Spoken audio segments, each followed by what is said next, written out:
Jet fuel prices were about 1/7 of the expenses of a typical airline just a decade ago, consuming less of the budget than paid for pilots and other workers. But International Air Transport Association spokesman Perry Flint says that has changed drastically, and fuel costs now exceed salaries.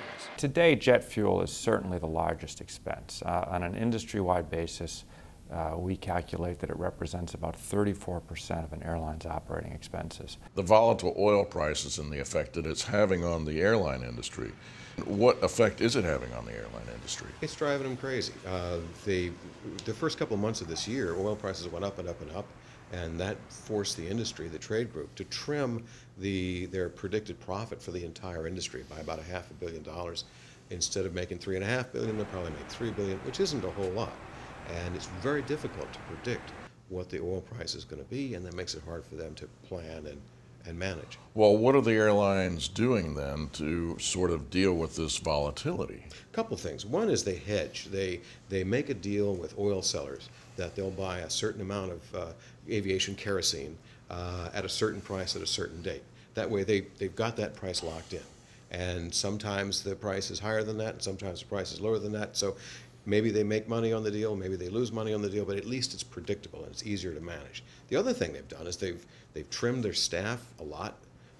They've gotten rid of older, less fuel-efficient aircraft, and they've tried to reduce their costs everywhere they can. So it's kind of funny because it seems like, at least whenever you fly nowadays, that the planes are always full. So at least as a customer, as a flyer, you would think, oh, they must be doing okay. Well, they're trying to. What they've done is they've reduced capacity and tried to get it in line with demand. If you're flying an airplane with a lot of empty seats, you might be losing money. I don't know what the break-even point is, but there is one. Let's say, for the sake of argument, it's half full. So if the aircraft is half full, you're breaking even. If it's 3/4 full, then you're making a profit on those seats but if it's less than half full, you're losing money. What will happen to oil prices over the next few months?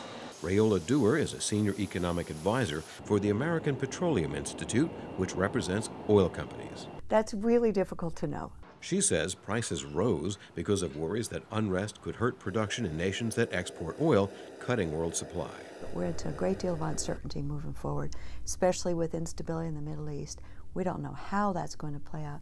We don't know what will happen with the sanctions with Iran. The thing that was driving oil prices up, and very well could again, is the uncertainty over the sanctions against Iran. Iran is a very important oil producer, and the international community has put sanctions after sanctions after sanctions, and they're blocking the sale of Iranian oil.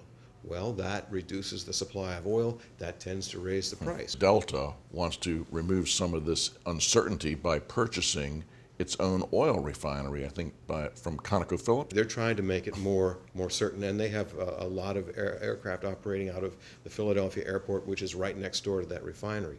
And they've had the good sense to not have the airline run this refinery. They've hired refinery experts to run the refinery. What is this uncertainty saying about, for customers at least now? Because in the end, they're the ones who take the brunt of anything that's happening in the airline business. You know, it's really hard to airline prices are going to depend on demand and their costs, and that's going to depend on the economic growth or lack of it, and the amount of oil available, and all of these things. It's really hard to tell in the future. I mean, the world has become less certain.